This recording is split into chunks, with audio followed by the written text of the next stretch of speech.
نہیں، ہم لگانے دے رہے ہیں، ہم ان کو لگانے دے رہے ہیں۔ اس تندور سے زیادہ گرم آگ جہنم کی آگ ہے۔ جیسے ایک روایت میں کہ اگر اللہ جہنم کی آگ کے انگارے کو مشرق میں پھینک دے تو مغرب میں کھڑے ہوئے لوگ سارے جھلس جائیں۔ سمجھ گئے؟ زقوم سنا ہے آپ نے؟ زقوم کس کو کہتے ہیں؟ جہنمیوں کا کھانا، جس کا قرآن میں اللہ نے تذکرہ کیا ہے۔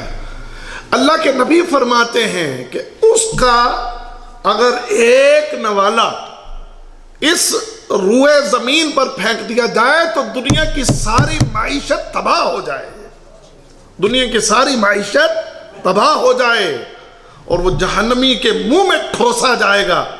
کیا آپ یہ چاہتے ہیں کہ آپ کے وہ عزیز ادھر چلے جائیں؟ کیا یہ چاہتے ہیں؟ کہاں ہے آپ کی تڑپ؟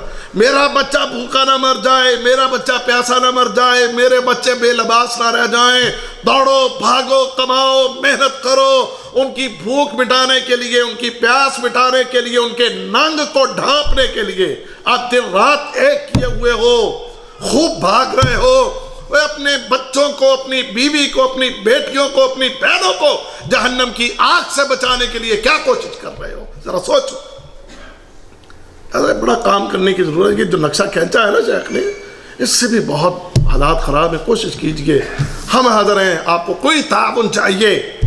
ہم نے کبھی آپ سے یہاں بیٹھے ہو مجھے بتاؤ ابو محمد نے یا ادھر آئے ہوئے کسی شیخ نے، کسی دائی نے، شیخ طارق، شیخ عبد الماجد، شیخ مسعود الحسن فیضی اور دیگر مشائخ جو آتے ہیں آپ سے چندے مانگتے ہوں اور آپ سے یہ کہتے ہوں کہ ہمیں کچھ دو، آپ سے کوئی کچھ نہیں لیتا اللہ کے فضل سے، کوئی آپ سے کچھ نہیں مانگتا، اللہ کی توفیق اور اللہ کے فضل اور اللہ کے احسان سے۔ ہم یہی چاہتے ہیں کہ آؤ، دوسروں کو لے کر آؤ، یہ دین کا پیغام لے کر جاؤ، لوگوں کی اصلاح کے لیے کام کرو، آؤ عہد کریں کہ ہم انشاءاللہ باذن اللہ اللہ کے دین کی خدمت کے لیے حاضر ہیں۔